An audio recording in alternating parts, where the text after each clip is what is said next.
నా వీక్షకులు ఒకరు కామెంట్ పెట్టారండి. దానికి నేను వీడియో రిప్లై చేద్దామని అనుకున్నానండి. హలో డాక్టర్, నా పేరు సుజీత, నా ఏజ్ 30. నేను ఎప్పుడు సన్ స్క్రీన్ యూస్ చేయలేదు, కానీ మీ స్పీచ్ విన్నాక నేను సన్ స్క్రీన్ వాడుతున్నాను. స్కిన్ చాలా బాగుంది ఇప్పుడు. థ్యాంక్ యూ అండి. ఇలా నేను అవేర్నెస్ ఎందుకు చేస్తున్నానంటే అందరికీ కొన్ని అలవాట్లు, హెల్తియర్ స్కిన్, హెల్తియర్ హెయిర్కి హ్యాబిట్స్ తీసుకురావడానికని ప్రయత్నం చేస్తున్నాను. అయితే సన్ స్క్రీన్ వాడాక ముందు వచ్చిన పింపుల్ వల్ల వచ్చిన మచ్చలు చాలా తక్కువగానే ఉన్నా కొంచెం ఇబ్బందిగా ఉంది.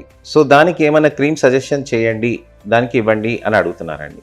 ఇంకొక కామెంట్ కూడా వచ్చిందండి, దానికి కూడా కలిపి చెప్దామని అనుకున్నాను. ప్రసాద్ విరాట్ గారు అడుగుతున్నారండి, నేను ఇప్పటికీ 5 బ్రాండ్స్ సన్ స్క్రీన్ యూజ్ చేశాను. Lotus, Neutrogena, Earth Rhythm, Re'equil, Fixderma. ఒక్కటి కూడా సరిగ్గా పని చేయలేదు. స్కిన్ ఇంకా బ్లాక్గా ట్యాన్ అయిపోతుంది. సో ప్లీజ్ నాకు మంచి సన్ స్క్రీన్ సజెస్ట్ చేయండి, నాది ఆయిలీ స్కిన్ అని అంటున్నారు. ఇప్పుడు చూడండి కాంట్రాస్ట్ ఎలా ఉంది. సుజిత గారికి ఎలా వచ్చింది, విరాట్ ప్రసాద్ గారికి ఎలా వచ్చిందండి. సో సన్ స్క్రీన్స్ అనేది మనం చూసుకోవాల్సింది ఏంటంటే మనకి సన్ స్క్రీన్ ఏ విధంగా స్కిన్కి పడుతుంది, ఏ విధంగా వాడుకోవాలి, దానికి ఎప్పుడు రిజల్ట్స్ వస్తాయి, ఏ విధంగా జాగ్రత్తలు తీసుకోవాలనే దానికి మనం చాలా గమనించాల్సి వస్తుంది. ఈ ఇన్ఫర్మేషనల్ అవేర్నెస్ వీడియోతోటి నేను మీ ముందుకు వస్తున్నానండి. నేను మీ doctor Raj Kire, Celestee skin laser and hair clinic, Jubilee Hills మరియు కోకాపేట్లో chief and founder dermatologist and hair transplant సర్జన్గా ప్రాక్టీస్ చేస్తున్నాను.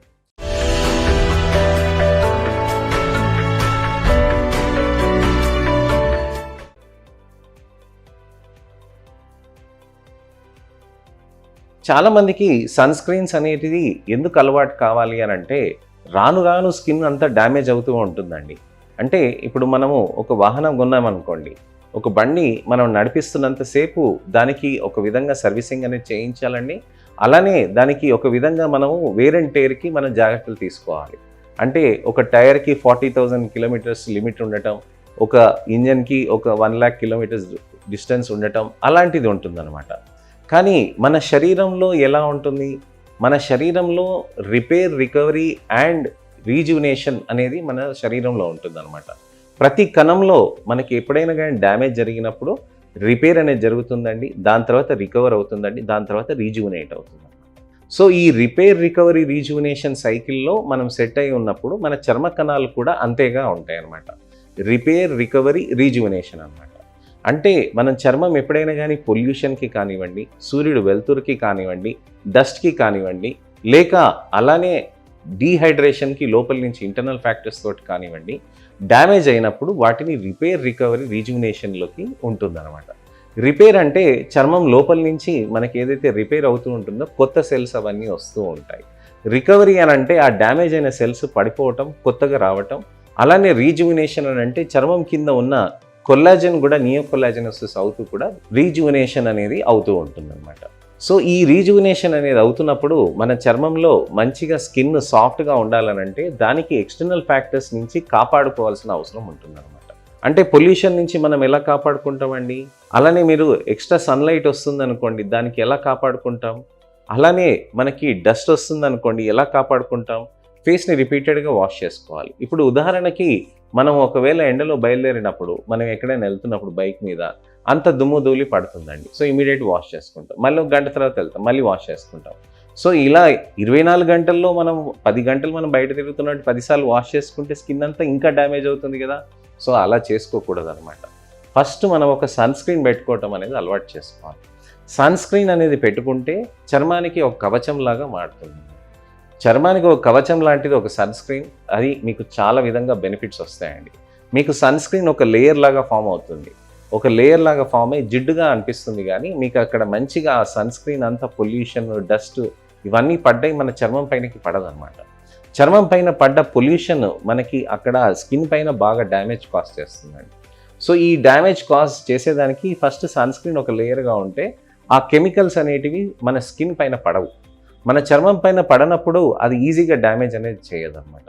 అలాంటి డస్ట్, సిమెంట్ కానీ లేకపోతే ఇసుక పొడి కానీ ఇట్లాంటివన్నీ కూడా మనకి గాల్లో ఎగురుతూ ఉంటుందండి.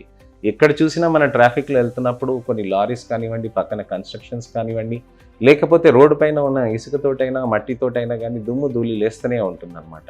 అక్కడ అవి గాల్లో తేలుతున్నాయి, అంతా మన మీద పడుతూ ఉంటాయి అన్నమాట. సో ఇలాంటప్పుడు మనం ఏం చేయాలనంటే ఒక సన్ స్క్రీన్ని పెట్టుకుంటే అప్పుడు మన చర్మానికి ఒక కవచంలాగా మారి అవన్నీ మన చర్మం మీద పడకుండా డైరెక్ట్గా ఆ లేయర్ పైన పడుతుంది అన్నమాట. మీరు అప్పుడు 2-3 గంటలకు ఒకసారి మీరు ఫేస్ని క్లీన్స్ చేసుకున్నారనంటే ఆ క్లెన్స్ చేసుకున్న దాంతో మీకు ఆ దుమ్ము ధూళి సన్ స్క్రీన్ అన్నీ పోతాయి. అప్పుడు మీ స్కిన్ ఫ్రెష్గా ఉంటుంది. సన్ స్క్రీన్ని ఖచ్చితంగా ఈ విధంగా వాడుకుంటూ మీకు మంచి రిజల్ట్స్ అనేటివి కూడా మీరు తీసుకొస్తుంది అనమాట. నేను ఉదాహరణకని నేను చెప్తూ ఉంటాను కానివ్వండి, మీరు నా వీక్షకులు పెడుతున్న కామెంట్ని చూస్తున్నారు కదండి, వాళ్ళే మీకు చెప్తున్నారు. అలాంటప్పుడు మనం ఈ సన్ స్క్రీన్ని మనం ఖచ్చితంగా వాడుకుంటూ అలానే మనం రెగ్యులర్గా చేసుకుంటూ దీన్ని ఒక పద్ధతిలాగా చేసుకోవాలి. డైలీ లేచి మనం బ్రష్ చేసుకుంటాం కదండి, డైలీ లేచి మనం స్నానం చేసుకుంటాం కదా, అలానే సన్ స్క్రీన్ని కూడా మన అలవాటు ప్రకారంగా మనం మార్చుకోవాలన్నమాట. అలానే సన్ స్క్రీన్ పెడితే వైటమిన్ డి అబ్జార్ప్షన్ అవుతుందా అని అడుగుతారు చాలామంది. వైటమిన్ డి అబ్జార్ప్షన్ని మీకు సన్ స్క్రీన్స్ పెట్టడం వల్ల ఎటువంటి హాని అనేది జరగదండి. వైటమిన్ డి సింథసిస్ అనేది చర్మంలో అవుతూనే ఉంటుంది సన్ స్క్రీన్ పెట్టినాక కూడా. సో సన్ స్క్రీన్స్ అనేది ఎంత మంచిగా మనం పెడుతూ ఉంటే అంత మంచిగా మన చర్మంలో కవచంగా మారి దాని నుంచి ఇతరత్ర ప్రాబ్లమ్స్కి ఎటువంటి రానియకుండా కాపాడుతూ ఉంటుంది. లోపల నుంచి వచ్చే ప్రాబ్లమ్స్ని కూడా అది కొద్దిగా తగ్గించడానికని ప్రయత్నం చేస్తుంది సన్ స్క్రీన్. సన్ స్క్రీన్స్ తోటి చేస్తున్నాక ఆ తర్వాత లేజర్స్ తోటి మనకి కెమికల్ పీల్స్ తోటి ఉన్న నలుపులని మనం మంచిగా తగ్గించుకోవచ్చు. సో ఈ విధంగా ప్రయత్నాలు అనేటివి మనం తప్పకుండా చేసి మనము స్కిన్ కేర్లో సన్ స్క్రీన్ అనేది మోస్ట్ ఇంపార్టెంట్ ఎలిమెంట్ అనేది మనం తెలుసుకోవాలన్నమాట. సో ఇదండి విషయం సన్ స్క్రీన్స్ గురించని. నెక్స్ట్ వీడియోలో నేను మీకు మళ్ళీ ఒక మంచి ఇన్ఫర్మేషన్ అవేర్నెస్ తోటి వస్తానండి. మీకు ఇలాంటి ప్రాబ్లమ్స్ ఏమైనా ఉంటే కనుక స్కిన్ అండ్ హెయిర్ గురించని తప్పకుండా మీరు నా కామెంట్ సెక్షన్లో పెడితే నేను దానికి వీలున్నప్పుడు వీడియో రిప్లై లేక టెక్స్ట్ రిప్లై చేస్తానండి. అలానే చాలా ముఖ్యమైన విషయం ఏంటంటే నా వీడియోస్ని లైక్ చేసి మీ మిత్రులకి శ్రేయోభిలాషులకి ఎవరికైనా కానీ సన్ స్క్రీన్ అలవాటు చేయించాలని మీకు అనిపిస్తే వాళ్ళకి ఈ వీడియోని షేర్ చేయండి. సబ్స్క్రైబ్ చేసుకొని నోటిఫికేషన్ చేస్తే మళ్ళీ నెక్స్ట్ ఇన్ఫర్మేషనల్ అవేర్నెస్ వీడియో తోటి నేను మీ ముందుకు వస్తాను. నేను మీ doctor Raj Kireet, Celestee skin laser and hair clinic, Jubilee Hills మరియు కోకాపేట్లో chief and founder dermatologist and hair transplant సర్జన్గా ప్రాక్టీస్ చేస్తున్నాను. నమస్తే.